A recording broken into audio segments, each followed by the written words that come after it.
We are going to get through all of the slides for Chapter 8.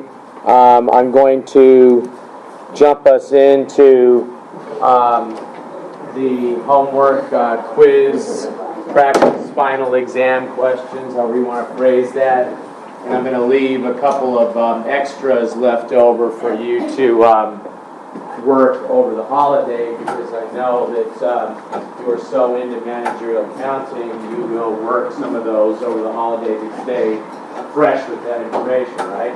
Remember, with accounting, guys, you use it or you lose it, right? If you let it atrophy over the break, you're just going to end up forgetting everything that we talked about here, and you're going to have to start to build that knowledge up again when you get back, and you would have squandered what we accomplished here tonight. So make sure that you are going back over the additional questions that I'm going to have in the homework file, and in addition to the ones that we go through together in class. Okay?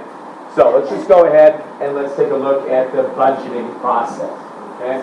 And when we prepare budgets, we prepare them with the goal of allowing us to achieve some sort of budgetary control over what the company is doing. So we're going to set up budgets as targets, and those targets are then going to allow us to measure how well we're performing against those targets. Now, in this chapter, when we talk about budget, we talk about an operating budget. Typically, an operating budget covers a period of 1 year. In Chapter 13, towards the end, we'll talk about capital budgets. Capital budgets encompass a period of longer than 1 year. So you have your operating budget, you have your capital budget. We're going to talk about operating budgets in this chapter. Okay? Now you come over, and when we talk about budgeting, we say that it should encompass all levels of the organization. So it's not something that just comes down from management. We say, hey, live within this budget. Instead, we have involvement from all levels of the company, dealing with the employees, up through the supervisors, up through middle management, and then top management. Now, that does not mean that top management just sits there and says, okay, well, the employees gave us this budget, this is exactly what we're going to do. There should be some sort of, before I get to that, this idea of self-imposed budgets, where it's coming from the bottom up, is that it's going to keep people more motivated, and that they feel that they were involved in the budgeting process, and so the belief is that they would be more comfortable with that budget, and it's going to be more realistic, because it's not just coming down from the top of people that have no knowledge as to the details of what needs to be done to accomplish the goals of the organization. Now, even though it comes from the bottom up, there still will be some sort of managerial review. Managerial review is going to look for something called budgetary slack.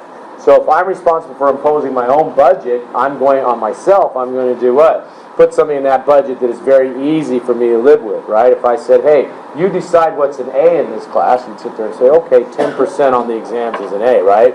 And so the manager would have to look at that and say, no, we're going to hold you to something. We don't expect you to be 100% for an A.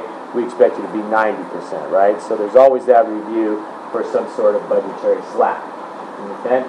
So at the end of this, they talk about having everyone involved, being enthusiastic and committed and avoiding pressure and the blame game and all that.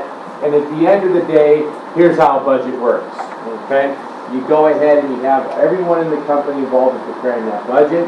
Management looks at it and looks for budgetary slack, goes ahead and puts that budget down for the employees to work under, and all the employees say what? Oh, this is an unrealistic budget. This is ridiculous that they expect you to do this, right? But at least we tried, right, in this process, even though the outcomes typically people don't like the budget that they get, right? When they have to live with it. Okay? Okay, so let's just take a look now. That's sort of the whys and wherefores or idealistic stuff about the budgets. But let's just go ahead and let's take a look at what's going on with the budgeting process. Okay, we start with our sales budget. Everything that we're going to do in this company is going to be predicated on what we think our sales will be. Okay, And if we want to sell something, then we have to produce that product, don't we? Okay? When we produce the product, we incur what? We incur direct materials, we incur direct labor costs, we incur manufacturing overhead, right? Those are the things that go into our product. And then what? Based on what we're going to have to spend to produce our product, including any ending inventory that we want available, we will determine our cash budget. So we have what? Our sales coming in, our cash receipts. We have the money that we spend to produce our items. That's our cash disbursements. Of course, we have to pay our what? Selling and administrative costs. That goes into our disbursements as well. And we end up with our cash budget. But cash receipts, cash disbursements. Whatever is left at the end, of course, is going to be our cash balance at the end. If we have a required cash balance that is more than what we have available, we'll have to borrow. Otherwise, if we have a little left over, depending on how much, we may be able to go ahead and do some investments. Okay? Then what? Then we go ahead and we will prepare our budgeted balance sheet, our budgeted income statement once we know what our cash budget is. Now, in this class, I am going to hold you accountable to this part. I am not going to require you to be able to prepare a set of budgeted financial statements. That is something that happens entirely in the accounting department, and I'm assuming that you are not going to be in the accounting department, or if you are, they're going to teach you this when you get into some of the more advanced accounting classes. Okay? So we're just going to stop here. Now, the belief as you look at this may be, well, this is something that just happens for accountants. And I don't really need to be worried about this because I'm a marketing major or something. I promise you are going to be asked to be involved in the budgeting process no matter where you end up at some point in time. Because they're going to sit there and say, hey, look, we have to put together our budget for next year and you're responsible for this part, so go ahead and work on this and put together this budget. So the information that comes from this chapter is something that is going to be useful for you. I don't care where you land. I had a former student who got an internship with the Giants, and he had contacted me after the class and said, you know what, I'm glad I took the class and we studied that budget because this was the first thing they asked me to do in my internship here. They asked me to be involved in the budgeting process, and I was scrambling for my accounting 101 notes and stuff to be able to help me through that process, okay? So we won't get into this part, but this part can be, we'll talk about it a little bit, but we're not going to hold responsible for any material there on the test. This part, yes, because this part could affect anyone in business. Okay?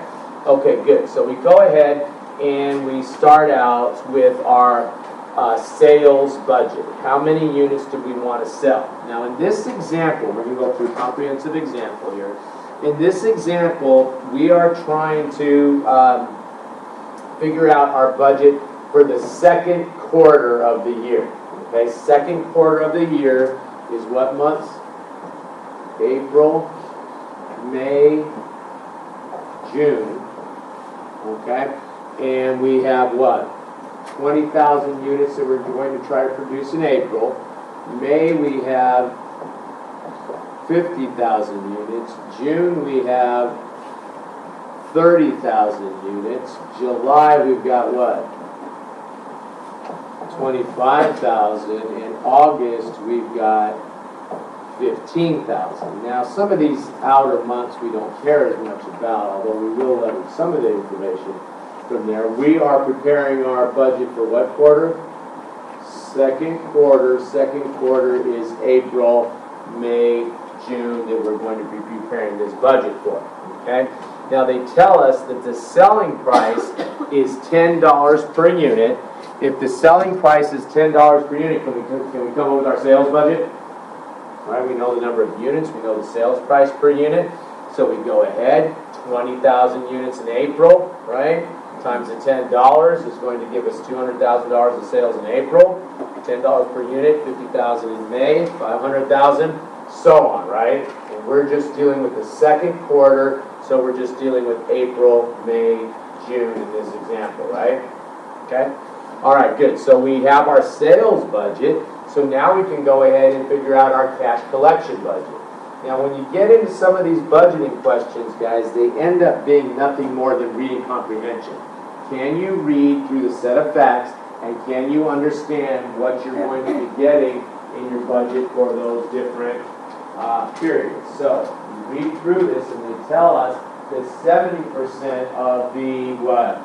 Of the collections are collected in the month of sale, 25% are collected in the month following the sale, and 5% are going to be uncollectible. Now, a mistake that is commonly made, or confusion that comes up, I don't know if it's commonly made mistake because I warned you about it in advance, but a misunderstanding that happens early on here is that students want to subtract that 5% as an amount that's going to be uncollectible. You don't subtract it, you simply what? Ignore it. You don't collect it. If it's uncollectible, you just don't assume that they're going to collect that money, right? And it does not become part of my cash receipts budget. So, in this example, they tell us that there was $30,000 of accounts receivable at the end of March that they collected in April, and then we're going to see how they're going to collect money here for this quarter. So, based on this fact pattern. So, what happens? $30,000 comes in April. That was the May 31st accounts receivable that we collected, right? Okay, then what? Then we're supposed to get 70% of our April sales in April. April sales were what? April sales were $200,000. We are supposed to get 70% of that. 70% of 200,000 means that they're going to get 140,000 in April. Okay? And what? 25% or 50,000 of that will come in May, right? Just following the fact pattern, 25% is in the month following the sale. What month follows April? Okay, May follows April, okay, so we have what? We have April, then we have May, and 25% of that 200,000 is 50,000 in May, right? Okay, good. What about that? It's 95%. What about the remaining 5%? I just ignore it. I'm not going to collect it, right? Okay, so we figured out our April sales collections. Let's do May.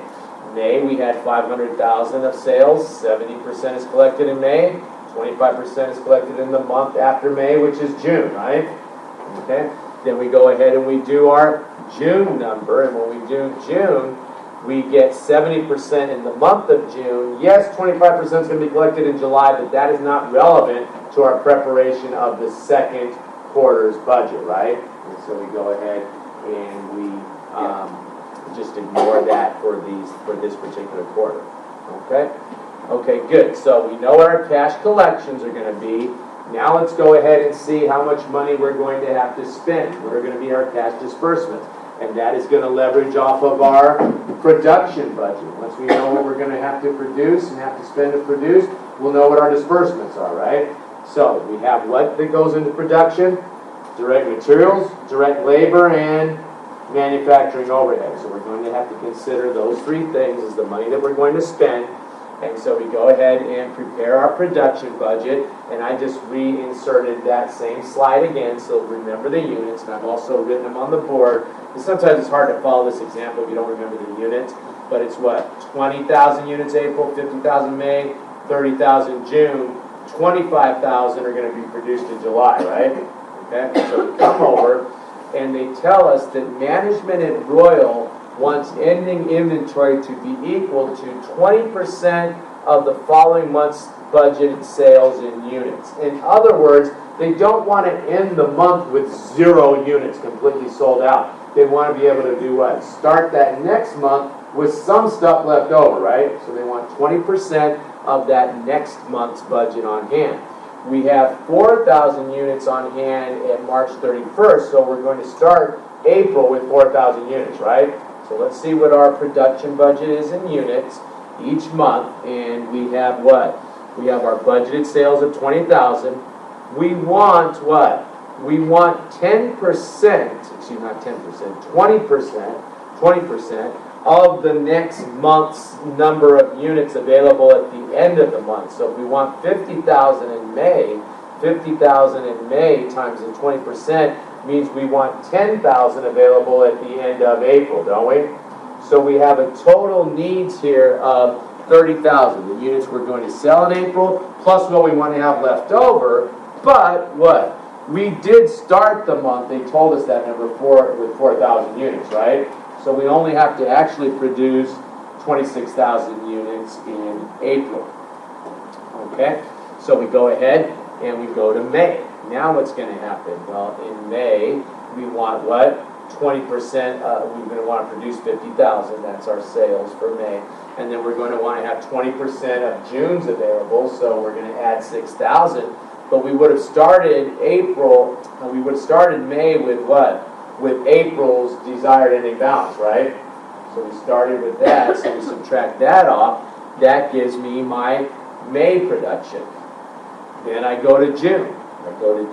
And with June, they sit here, and I can't tell you why they got into this, the 5,000 is the assumed ending inventory. It's pretty easy to figure out in that what? I want 25,000 units in July, don't I? Right, I'm going to produce 25,000 units in July. And the fact pattern is that I'm going to want to have, what is it, 20%? So if you take 25,000 times 0.2, doesn't that give me 5,000? Okay, so that's the way I'm thinking they got the 5,000. They say it's assumed. Okay, if they want to say it's assumed, I can't argue with them, I guess. But it seems to me that it works out that it's 5,000 here, right? Just by doing the calculation.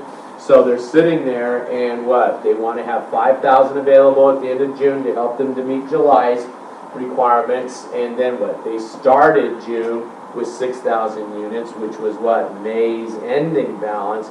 And so they have to produce 29,000 in June. Now, I don't ask you any questions about what's the quarter total, but I'm pointing out to you, you got to be a little bit careful with this quarter thing. For some of the things like the budgeted sales, you can add across. You can't add across for the desired ending inventory. Obviously, it's whatever you want the ending inventory to be at the end of June, because June is the last month of that quarter, right? You can't add across for the beginning inventory. Clearly, it was what? It was whatever the beginning inventory was in April, since that's what April is the first month of the quarter. Okay? Okay, so we know what number of units we're going to produce, but that's units, isn't it? If we want to prepare a cash budget, we have to turn this into dollars, right? So if you look at the next slide here, they tell us that we need 5 pounds of material for each unit. Because we're going to buy the materials. Remember, we're doing our materials cash budget. So we have to buy the materials. We need 5 pounds of material are required per unit of product. Management wants materials on hand at the end of each month equal to 10% of the following month's production. And March 31st, we had 13 pounds of material on hand. So materials cost us 40 cents per unit. So this is how we're going to turn the units into dollars. We'll do what? We're going to go ahead and start by multiplying everything here by what? By 5. Now we've got the amount of materials we need, don't we? Okay? Pounds of materials. The desired ending inventory is to have, and they told us we want to have 10% of what we need the next month. So if we need 230,000 pounds of material the next month, we want to have 23,000 available at the end of this month, right? 10% of 230,000. So we need to have 23,000 available. Our total needs are 153,000, what we want to have to produce, plus the desired ending inventory. So our total needs are 153,000. We subtract off what the problem told me I had at the beginning, which was what? 13,000. The problem just came out and told me that. So I need to purchase what? 140,000 pounds of material, right? Okay. Now I go ahead and I do the same thing for May. I know I need the 230. I want what? I want 10% of what I'm going to need for June. That's the 10% of the 145,000. That's 14,500. I would have started the month with my ending balance. That then gives me what I need to purchase in May, right? Again, June, they go with this assumed ending inventory here of 11,500. I want to produce 145,000. That's the 29,000 units times the 5 pounds per. That's 145,000 pounds. They say assumed ending inventory 11,500. Now this one, I can't even come to the right number. I don't know where they came with this, why they did this way. If it's 25,000 units, and I need how many pounds per unit? 5 pounds per unit, isn't that $125,000? I mean 125,000 pounds, excuse me. Am I doing my math right? Is 5 times 25,000 125,000? Okay, so I take this 125,000 and they tell me that I need what, 10% of that? Which is 12,500? So I can't explain to you why they decided to put 11,500 here instead of 12,500. Shouldn't it be 12,500 following the fact pattern? I don't know. The slides decided to put 11,500, and I think the reason they did this is they're going to prepare a set of budgeted financial statements, and probably somewhere along the line the financial statements wouldn't work out, and so they just plugged a number backwards to make it work out for the financial statements, is what I suspect is happening. Okay? But if you follow the fact pattern, this should be what? 12,500, right? But they just went ahead and assumed it's 11,500. So you take this 29,000 times the 5, that's 145,000. You pick up this number that they've said is the desired ending inventory of 11,500. That gives me my total needs less my beginning inventory, which was going to be last period's ending inventory, and that gives me what I need to purchase in June. So I now know how many units, or how many pounds, essentially, of materials I need to get, right? So I go ahead and I come to the next slide, and they tell me that you have 40 cents per pound that you're going to pay. You're going to pay half the month's purchases in the month of purchase. The other half is paid in the month following, right? Just like paying any bill. So maybe you'll pay some up front, maybe you'll pay some in the month after. The accounts payable balance is $12,000. I'm going to have to pay that, right? Okay, so I go ahead and I start to take a look at this. It's going to be 40 cents now times the pounds. So I go ahead and I take this 40 cents and I multiply it times the pounds. That gives me the dollar amounts. What did we multiply from the 40 cents? What is the 40 cents multiplied? 140,000, 530,000, 40 cents, 12,000. Oh, right here, hello. We do what? We take the 140,000 pounds from the budget, the 140,000 pounds times what? Times the 40 cents per unit, so we're going to have to pay a total of what? Total of 56,000, and half of that is paid in the what? In the month of the purchase. The other half is paid in the month after the purchase, right? Okay? Then you go ahead and you take a look at the next month. We're going to take that 221,500, multiply that by what? By the 40%. That gives 40 cents. That gives me 88,600, right? Half of that is paid in May. The other half is paid in June, right? Then we go ahead and we pick up this 142,000, multiply that by the 40 cents. That's 56,800. Half is paid in June. The other half is paid in July, but we're not worried about that for this example because we're just dealing with the second quarter, right? Okay? So we go through, we look at all that, and now we have our disbursements, we have our, for our materials. Okay? Now we can go ahead and figure out what we're going to have to disperse for our labor. Materials, labor, overhead, right? Okay, so we come over and we take a look at our labor budget, and they tell us that it takes 3 minutes to produce 1 unit. 3 minutes is 0.05 of an hour, right? If it took us 30 minutes, it'd be what? 0.5 of an hour, right? So 3 minutes per unit, 0.05 of an hour. We have a no layoff policy, meaning that we will guarantee our workers a 40-hour work week, and with the number of workers that this company has over the next 3 months, that means that we are going to have 1,500 hours per month. So we guarantee 40-hour work week, however many employees we have, we know we're going to incur at least 1,500 work hours a month. Now, why is this important? If our hours, our actual hours that we are working are less than 1,500, we'll still provide 1,500 hours of work, right? If our hours are more than 1,500, then we'll pick up that bigger number, right? So it's going to be the bigger of the actual or the guaranteed amount of hours that we're going to bring over. And then you tell us the rate, which is $10 per hour, okay? So let's go ahead and let's take a look at how this works. We have the number of units. We know it's what? 0.05, 3 minutes it takes to produce one of these 0.05 of an hour. So that means we need these many hours, 13, 23, 1450, right? What was the minimum? 1,500 was the minimum, okay?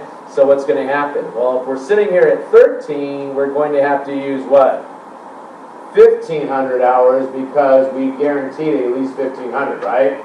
If we're sitting here at 2,350 needed, or 2,300 I should say needed, we bring down what? The 2,300 because that's more, isn't it? It's the bigger of the actual or the guaranteed. The next month we only had 1,450, so we brought down the 1,500 because that's guaranteed. So it's the larger of the guaranteed or the actual, whichever's larger. Then we go ahead and we multiply that times $10, and when we multiply that times $10, we sit here and we come up with the amount that's actually going to be dispersed for this, which is what? $15,000 in April, $23,000 in May, and $15,000 in June. So we now have our cash disbursements for our labor, right? So we got the materials, we got the labor, don't we? Okay? So now we go through and we start to see what happens for our overhead. Okay, so if we go through our overhead now, what happens? Well, we take a look and they tell us that they have a variable manufacturing overhead of $20 per direct labor hour. Okay? Fixed manufacturing overhead is $50,000 per month, which includes $20,000 of non-cash costs, okay? $20,000 of non-cash costs is typically depreciation. Do we use up cash when we record our depreciation? We use up cash for depreciation? No, we don't. So we're going to see that we're going to have to make an adjustment when we're figuring out our cash disbursements. We're going to have to back out the impact of the depreciation, right? Okay, so we come over and they give us now the direct labor hours. Direct labor hours came from our direct labor budget. We're going to apply our manufacturing overhead variable portion at $20 per direct labor hour. We multiply that times the direct labor hours. That gives us our variable. We add in the fixed. Notice the fixed is what? Is this 50,000, 50,000, 50,000? Regardless, right? Now, at this point, they show you how to calculate the predetermined manufacturing overhead rate, which is what? We take our total manufacturing overhead for the period, this $251,000. We divide that by what?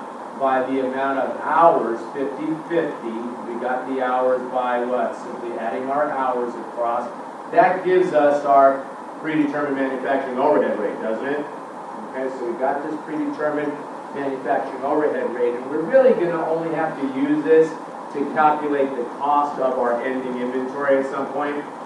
Okay, but we'll get into that here in a couple of minutes. But let's just go ahead and see where our disbursements are going to be for our manufacturing overhead budget. We take the total.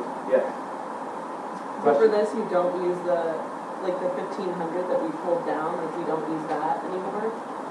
Yeah, that's a good question. No, we bring down the actual hours that were incurred, even if it's less than the 1,500, which was our minimum. And the reason we're using the actuals here, okay, is because the presumption is that direct labor drives our overhead, right? So I don't know, we're having to pay a supervisor, right, based on the actual number of hours that employees are working, right? And so if we don't incur that indirect cost, light bill, whatever it is, because we're not producing as many units, then we're not incurring the overhead, right? So that's why we use the actual number, because that's what's truly driving our overhead. The reason we use the actual number, you know, I'm sorry, your question is a good question. It's a thoughtful question, because what? Because we're sitting here and this hours that we're incurring is what's truly driving our overhead cost, right? The reason we use the greater of the actual or the guaranteed is that's what we're actually going to have to pay, right? Either what we guaranteed them or the hours that they've actually worked for, right? Okay? Okay, so we go ahead and we take this total manufacturing overhead divided by the total. That gives me my predetermined manufacturing overhead rate. Now notice here, we learned how to calculate this in what? Back in chapter 2 or 3 or whatever it was. Okay? So back in chapter 2 or 3, we sat there and we learned that we would take our total estimated overhead, divide that by the total number of hours. That would give me my predetermined overhead rate, right? And the only time we're going to use it is when we try to calculate the value of our inventory. And I'll show you how that's going to work in a second. But that's more for the preparation of financial statements. Now, the important takeaway for this is what?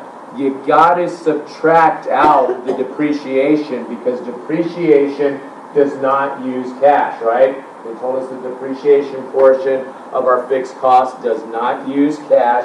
So we go ahead and we subtract out the 20,000, we subtract that out, right? Okay? 1.5, 28, 28.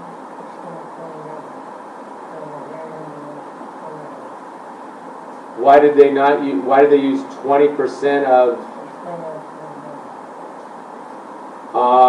it's $20 is the variable portion. Why did they use that instead of 49, you're saying? Because 49 is the predetermined manufacturing overhead rate, so it includes some of the fixed costs, right? So we just want the variable portion, and then we're simply going to add in the fixed, but then we're going to back out the non-cash portion of that. And now we know the cash that we're going to go ahead and spend on our manufacturing overhead. So we've got now what? We've got our labor, we've got our what? We've got our materials, we've got our overhead now, don't we? Okay? So we go ahead and at this point they want to calculate the cost of their ending inventory, and we're going to see that the only reason we're going to do this is so we can prepare our budgeted balance sheet, because we have to report ending inventory on our balance sheet. So notice we had what, 40 cents per pound of material, and we were going to have of our direct materials, we're going to have 5 pounds at 40 cents each. That's $2, 5 pounds of material per unit. 5.05, remember, was 3 minutes of labor times the $10 per hour. That's the amount for labor. Manufacturing overhead, 0.05 is the hours times that predetermined manufacturing overhead rate. That gives me $4.99 per unit. My ending inventory, we've already determined, is going to be these 5,000 units. Remember, 25,000, and then they wanted to have 20% of that. That's where we got the 5,000 units, wherever I wrote that. Okay, so right here, these 5,000 units are my ending inventory. At $4.99, that means my ending finished goods is going to be $24,950. Okay, so we come over and we take a look, and we now have our materials budget, we have our labor budget, we have our overhead budget, right? And all we did here was figure out the ending inventory. So we come over and we take a look at our selling and administrative expenses, and we have our variable and we have our fixed portion. Now when we look at our fixed portion here, we have 70,000, but they say 10,000 is non-cash. It is primarily depreciation. Now you look at this and you say, well, wait a minute, I thought we made the adjustment for depreciation already when we were doing our manufacturing overhead, right? but apparently they must have a separate building where the administrative people are, and so we're going to do what? We're going to make another adjustment for the depreciation on that building over here for the administrative. It makes sense. What? The workers are in the factory, the administrative people are in an office building somewhere, right? So we have a different building, so we have a different depreciation on that. Okay? So we come over and we take a look, and we have our selling and administrative expense budget, 20,000 budgeted sales times 50 cents per unit. That gives me variable expenses of 10,000. I add in the fixed expenses, but I make an adjustment to the fixed for the non-cash depreciation portion, right? I do the same thing in May, 50,000 times the 0.5, that's 25,000. That gives me what? That gives me then, I add in the fixed, that's 95, subtract out the 10 for the non-cash, that's 85. I do the same thing for June, right? Okay, so now I know what I'm spending for my selling and administrative. So, think about it. I've got my cash receipts from my sales. I've got my cash disbursements now from what? Materials. I've got it for labor. I've got it for overhead. So there's my product cost. I have it for my selling and administrative. So I know my cash receipts. I know my cash disbursements, right? So I can go ahead now and generate a cash budget, and they tell me that I've done that, and if I have more money that I need at the end of the period, I will borrow money, okay? So, let's take a look and see what they tell us about this. We have a 16% interest rate. We want to maintain a cash balance of 30,000. So after we look at our receipts and our disbursements, if we have more than 30,000, we won't borrow. 30,000 or more, we won't borrow. If we have less than 30,000, we'll have to borrow enough to do what? To get us up to the 30,000, right? Okay? Then what? We pay a cash dividend of 49,000. We're going to purchase some equipment of 143,000 in May and another 48,300 in June. And then we start April with a cash balance of 40,000. So this gets pretty easy here now. And then we have our beginning cash of 40. From our cash receipts budget, we've already determined that in April we're going to collect 170,000. We'll have 210,000 available of cash. From our cash disbursements budget, remember for materials, labor, selling, and administrative that we just did, we know we're going to disperse these cash. And then they told us in the fact pattern they're going to pay 49,000 dividend, right? So that's a disbursement. So that gives me total disbursements of 230,000. So 210,000 minus 230 means that I have a deficiency of $20,000 cash at the end of the month. I want a balance of what? 30,000, don't I? So that means I need to borrow $50,000 cash to what? Cover that deficiency and allow me to end up with 30,000 at the end, right? So I go into the next month now. I've got 30,000. I have my cash collections for my cash collection budget that we've already done. I have my disbursements, right?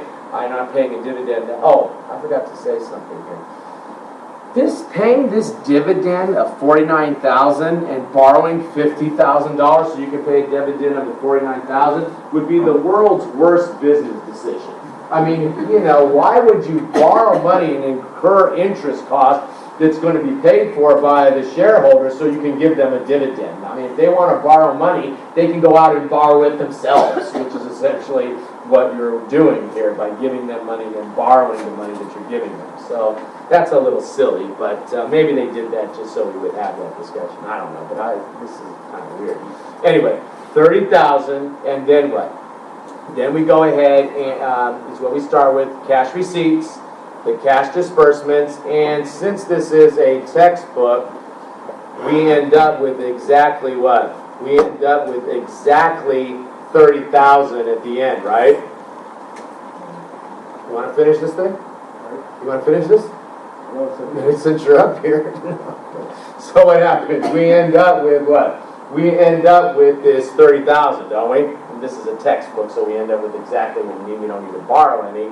So then what? We start the next month with 30,000. We have our cash collections.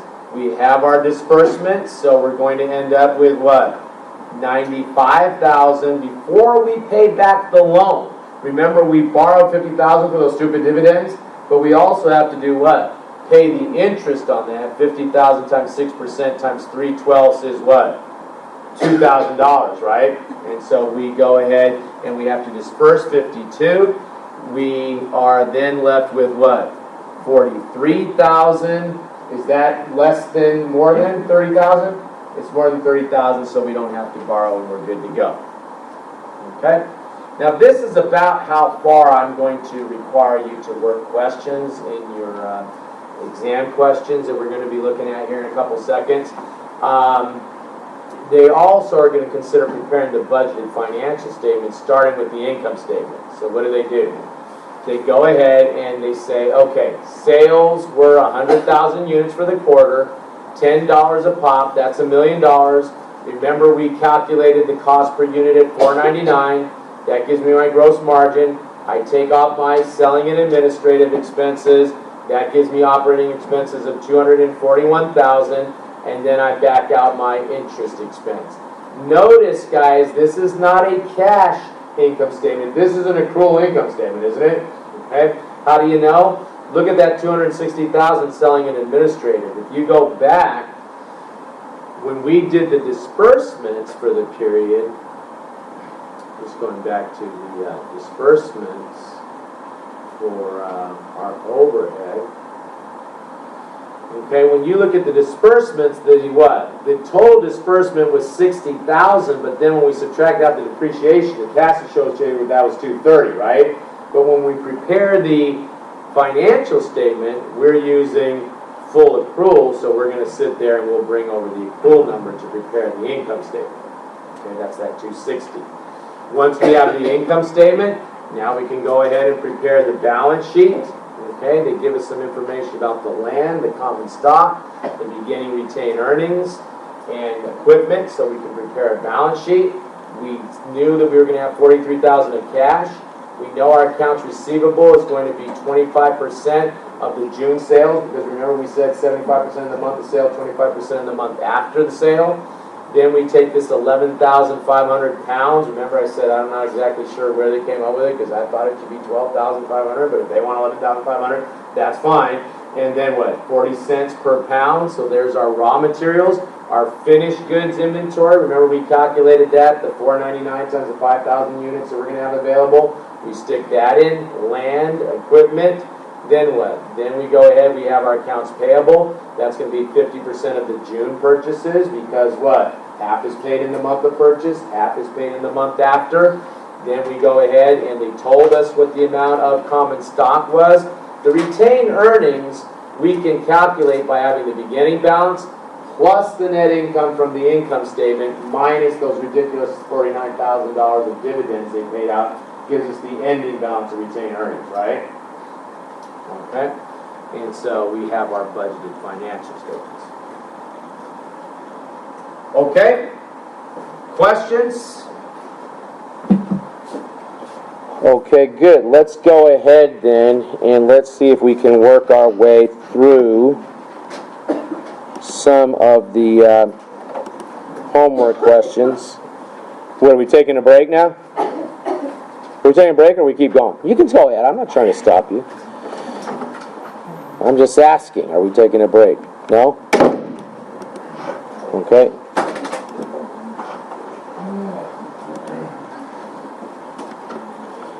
Okay, ready?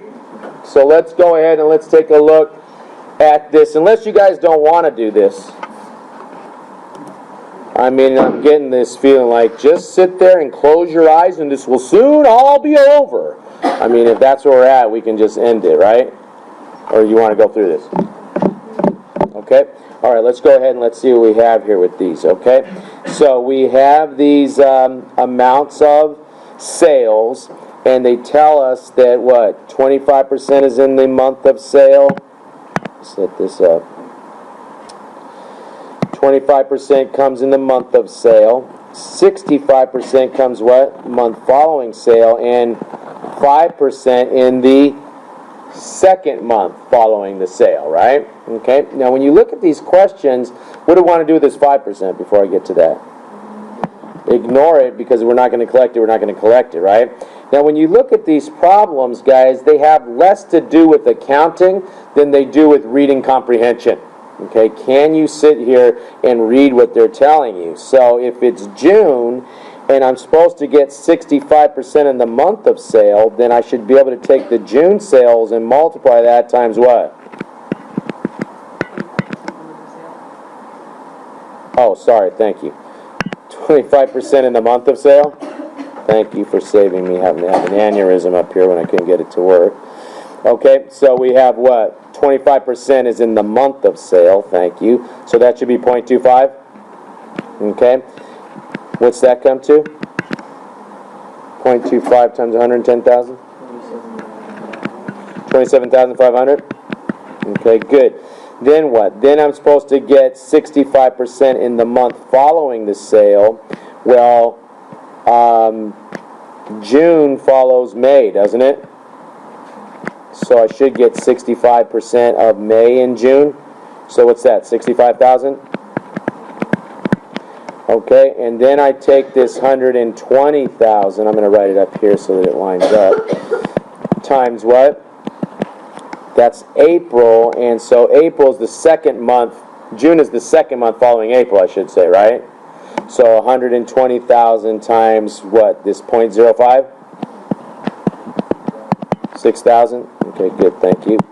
And so what happens? I go ahead and I add all those up. Do I get this 98,500? Okay. Okay, good.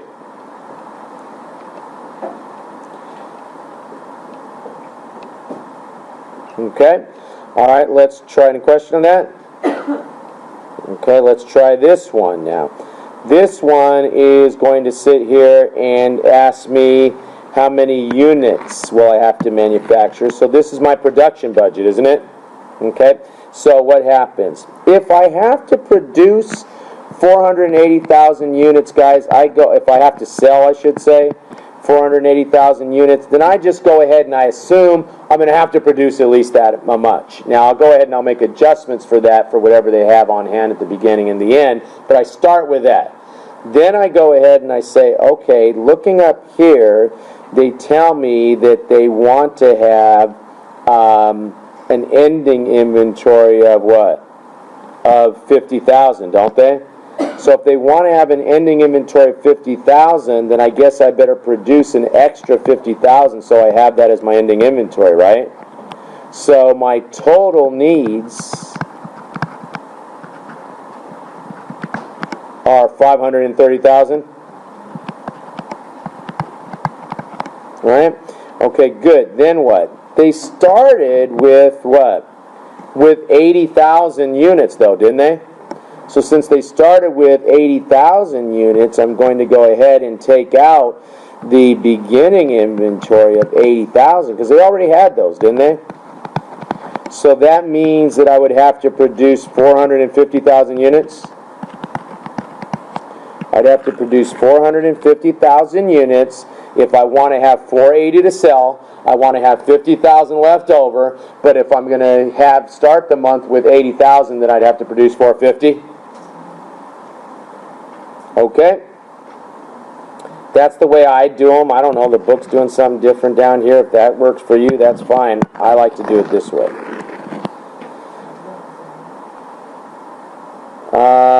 Well, they're just sitting here saying that they have the beginning inventory plus the units produced minus the minus the beginning. So they're saying they're starting with the desired. Is that beginning inventory is 50,000? Yeah. I don't know what the hell they're doing. No, these are units. I don't know why they're doing this. Why are they saying beginning inventory is 50,000 here when beginning inventory is what? Beginning inventory is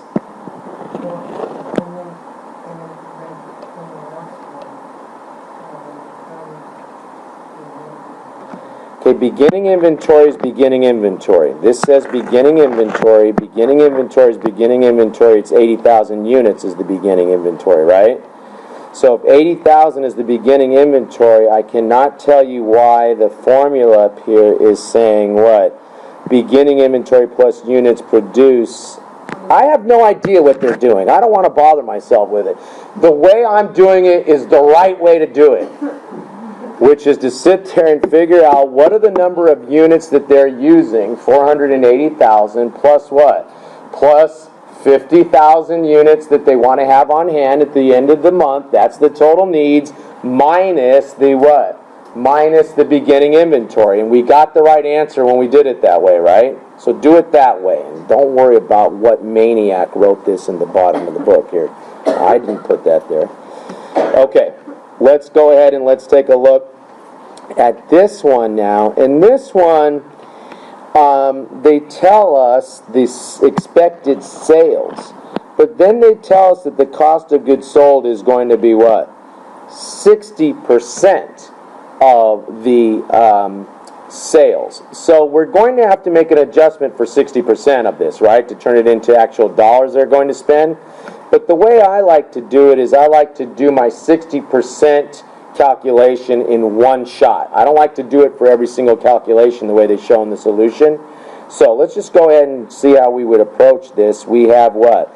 They're asking us for August, aren't they? Okay, so since they're asking us for August, if I want to sell $580,000 worth, then I guess I better have purchased $580,000 worth of inventory, right? So I start with that 580. They tell me that they want a merchandise inventory balance equal to what? 20% of the following month's expected cost of goods sold. Again, I'm going to just deal with the raw sales number, and I'll make an adjustment here at the end. So I have 620,000 times what? Times 20% gives me what here? Huh? What'd you? 124,000? Okay, so I take that 124,000, thank you. So I have what? I have total needs here, don't I? Total needs of 580,000 plus 124,000 is what?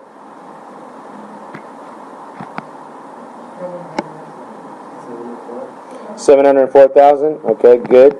Thank you. 704,000.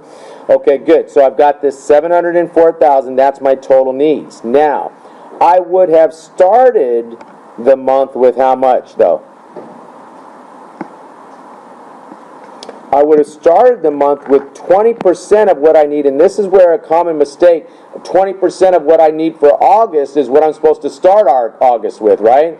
The common mistake is to pick up the July and multiply that times 20%. No, I start August with what I need for August, don't I? I start August with what I need for August. If they're saying you're going to have sales of 580,000 in August and you want to have 20% of what you need available at the beginning of August, then 20% of my August sales is what I'll start August with, right? So I go ahead and I take that, 580,000, and I multiply that times what? 0.2. That gives me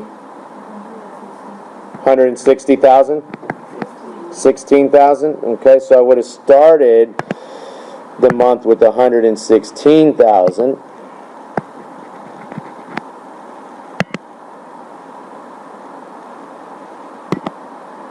So I back that off. And that leaves me with what? 704 minus 116 is 580,000? 588,000? 88000? Okay, now that's 588,000, but that was using it at the sales price, right? And cost is supposed to be what? 60%? So if you take 588 times 60%, what do you get?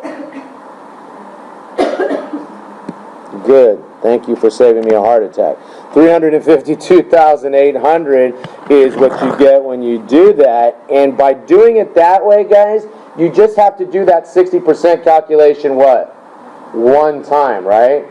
If you do it the way the book did it, they did it similar, but they kept doing what? They kept adjusting everything for each line item in that calculation by 60%. And my concern is that the devil exists in here. In that what? If you take 620,000, multiply by 60%, and then you multiply by 20%, there's a high probability that you're going to mess something up in that transaction, that trying to do that on your calculator. So I recommend you do everything at retail on a problem like that, and then do one calculation to turn it into 60%. There's no sleeping in this class. If you need to sleep and you're that tired, there's a bed somewhere for you. Why that was me about 124,000 is the next month's sales, okay? And they want to have 20% of that available. So the next month's sale after August is September, right? And so since we were going to have 620,000 of sales in September, we want to have, they're basically giving themselves a cushion. They don't want to start the next month dry of merchandise, right? This is not a manufacturer, by the way. This is a retail outlet, isn't it? Okay? So we go ahead and we sit here and we pick up and we want to have 20% of that. 20% of the next month's sales is 124.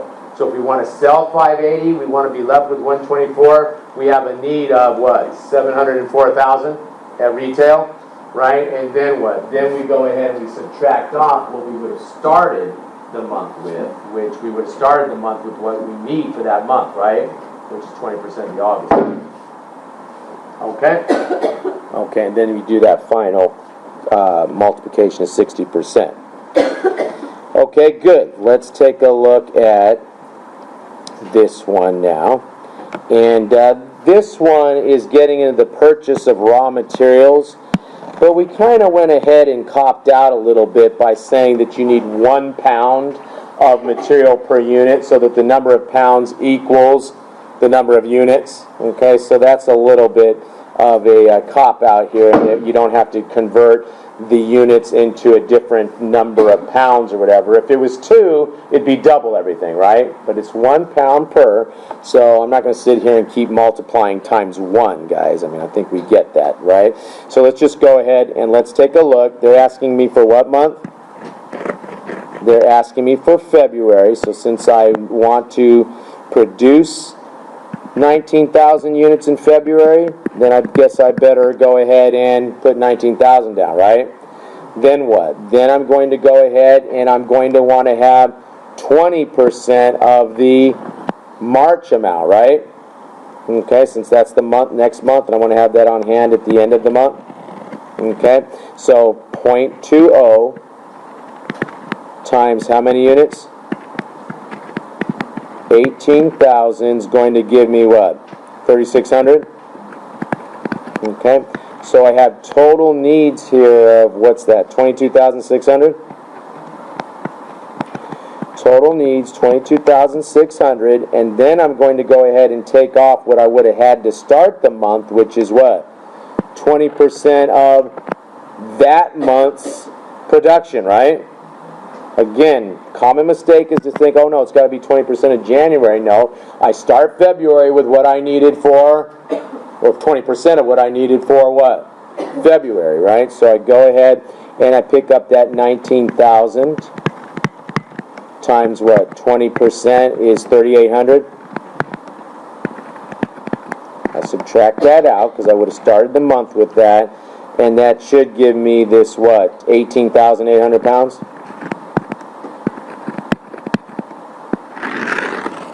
Again, if it said, 5 pounds per unit, we'd have to multiply that by 5, wouldn't we? Why was what February? Why did you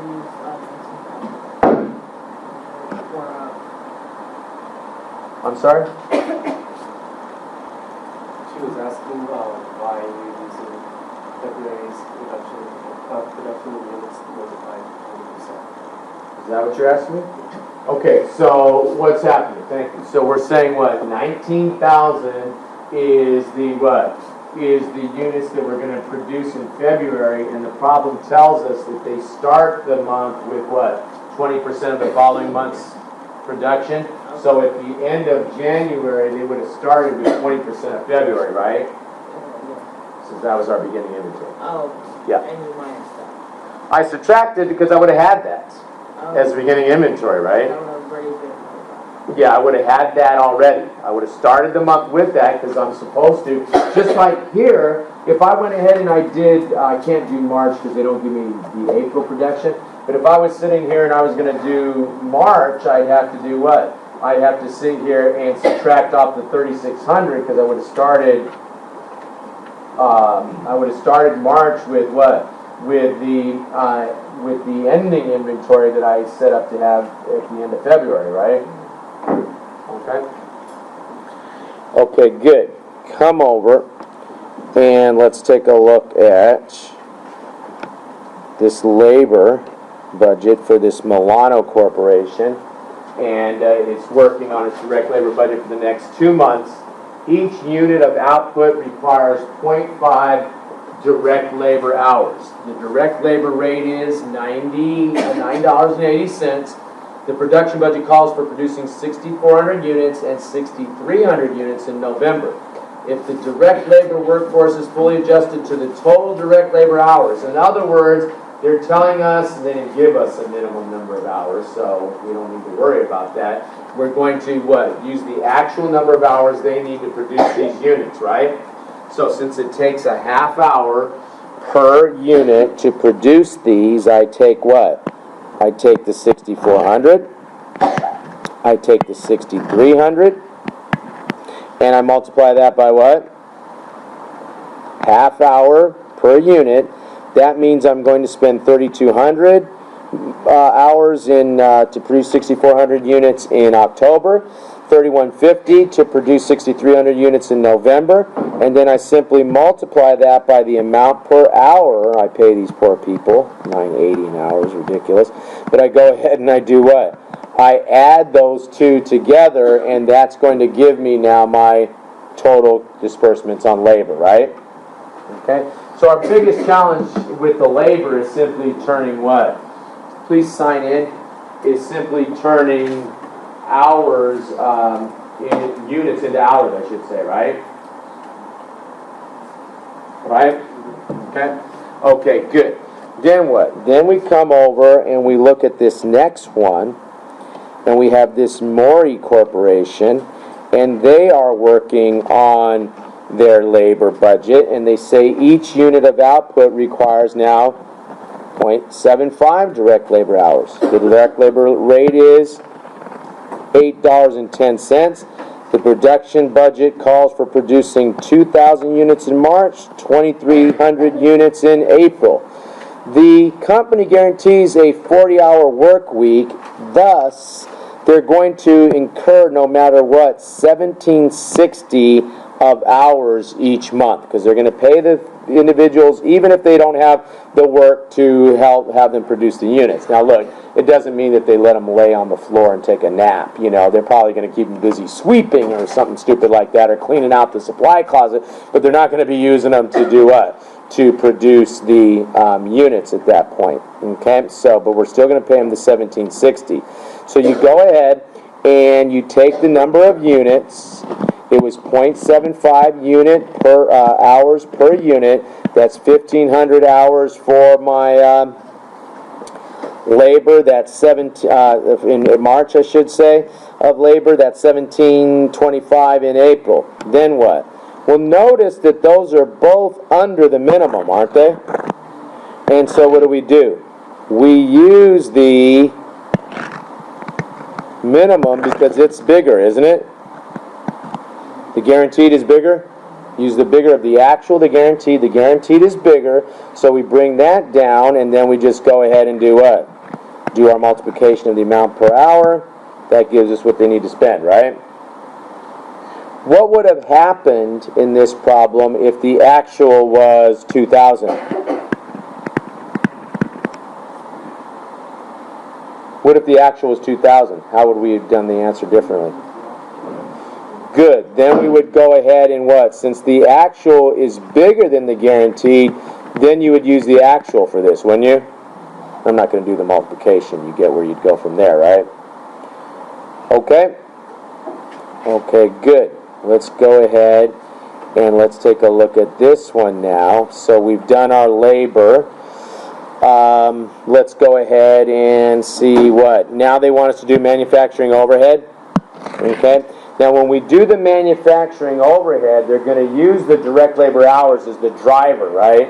So when we get our variable portion, we're going to have to use the driver here to get that, to figure how much cash we're going to have to incur. So our overhead rate is $9.40 per direct, what is this? Yeah, the cash disbursements on this, and our overhead rate is, there it is. Our variable overhead rate is what? $9.40 per direct labor hour. We have direct labor hours of how much? 4,900, so that's going to be our variable portion.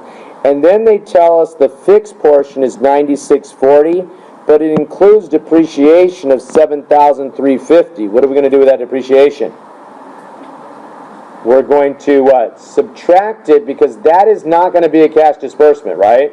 Okay, so you come over, we take the 49,000 times the variable manufacturer, we add in the fixed, but then we do what? We subtract out the depreciation, because depreciation doesn't use up cash, right? Okay, and so we know then that we have a total cash disbursement for overhead. Okay, good. So we've done what? We've done now our overhead, we've done our labor, we've done our materials, right? Okay, now let's go ahead and we don't need to worry about this one. I'm not going to do this one. This is just calculating the predetermined manufacturing overhead rate. I don't care about that. We did that in chapter 3. Let's just look at this one. So we've done for our manufacturing, we've done our materials, we've done our labor now in problems, we've done our overhead in problems, so now we just got to do our administrative, right? Okay, so we go ahead and we take a look at this, and they tell us that we base our administrative, selling and administrative budget on the number of units sold.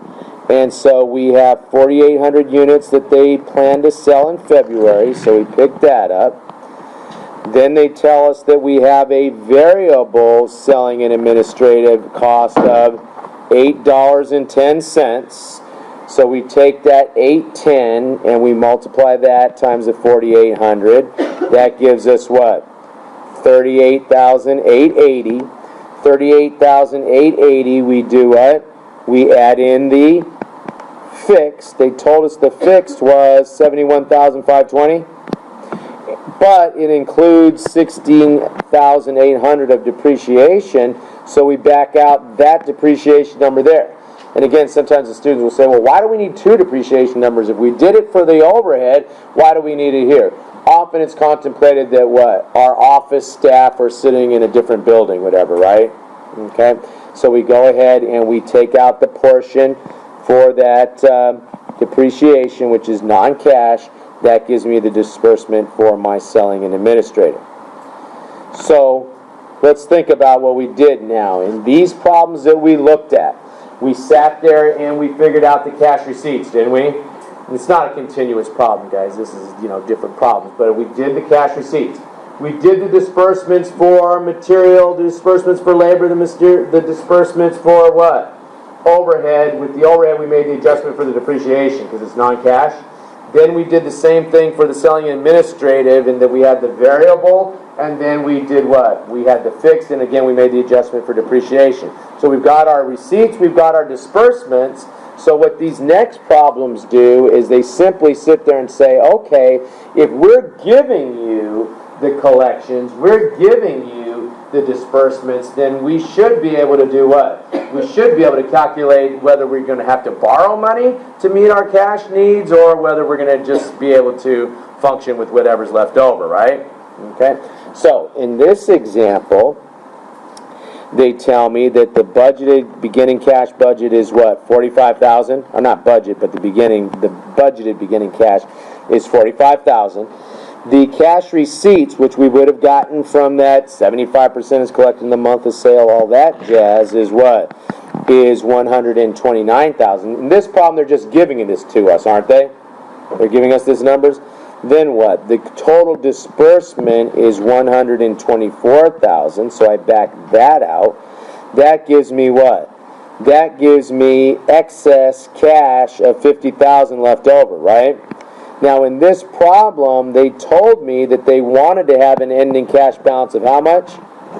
60. Well, if I only got 50 and I want to have 60, then I guess I better borrow 10,000, right? This company had to borrow 10,000 to make sure that they had this 60,000 left over that they wanted. Okay? Okay, good. Let's go ahead and let's take a look at this one now. And this one is simply asking me what is the cash budget, what is the amount of cash that they're going to have left over at the end of January. So what do? I pick up what they started with. They started with 41,000, didn't they? Okay. Then what? Then I go ahead and I add the cash receipts for the period, which would have come from my sales budget, my cash collection budget. We've seen how we do that. Then I go ahead and I do my disbursements budget. That's my what? My product costs, my materials, my labor, my overhead, and my selling and administrative disbursements, right? So I take that off, and they end up with 42,000. Now let me ask you this. If the problem told you that they wanted an ending cash balance of 60,000, what would you do? You'd have to borrow what? You'd have to take off that 42,000. You'd have to borrow what? 12,000? I mean 18,000, excuse me. 18,000. So what I like to do if the question's asking me how much to borrow, I like to put that what? I like to put that desired ending balance up there on the side, and then I just go ahead and calculate how much cash am I going to have by very easily taking what? Beginning balance plus receipts minus disbursements is going to give me the ending balance of cash, and then I simply do what? I simply compare my ending balance to what they tell me they want to have, and if I have what? If I have the same amount or more, I don't have to borrow anything. If I have what? An amount less, like I just made up for this problem, then I know the difference between what I have and what I want to have is what I need to borrow, right? That's the way I work. Now let me ask you this. Let's say you're doing this for a living, and you keep ending up with cash left over at the end of each month. I don't know. 50,000, more than you feel you need. Okay, so maybe you're ending up with 80,000, you want to maintain 30, and you keep consistently ending up with $50,000 cash more than you need. What should you do? Don't say party. Okay, what should you do? And you're certainly not going to throw the cash in the street, are you? What's with all this extra cash? What am I supposed to get this out of here? Who put these ones in my wallet? Right? What are you going to do?